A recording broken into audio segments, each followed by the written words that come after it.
This final video is going to show how to remove a nib from a vintage Pelikan fountain pen. This model specifically is an early model 400.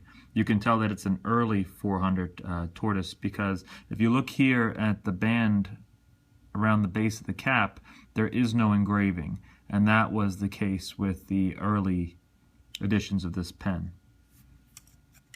What you can see in difference to the modern feeds is that this is a longitudinal feed made of ebonite, which over time does become somewhat brittle, and therefore I do not routinely recommend removing these nibs if not necessary. Also, many of the later pens, as previously described in another post, had a polystyrene collar which can be cracked, and damage can be found if trying to remove the nib, or damage can be incurred when trying to remove the nib.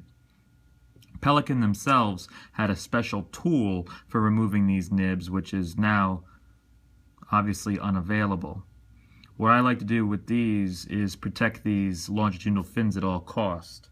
Again, it's very important to make sure that the nib and section have been soaked and that any dry ink that might be cementing the nib in place has been dissolved. I like to take a piece of tissue paper, a paper towel, or some other cloth, and I like to secure the feeds in them to give some buffering. And I secure the top of the nib with my thumb, and again, just like the modern pen, turn counterclockwise the barrel of the pen and not the nib itself. If there's any resistance or any significant resistance, I re-soak before attempting. But ideally, you're able to take the nib out of the section.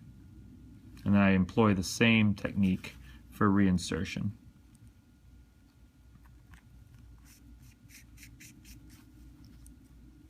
And hopefully by doing so, we've not damaged any of our longitudinal fins.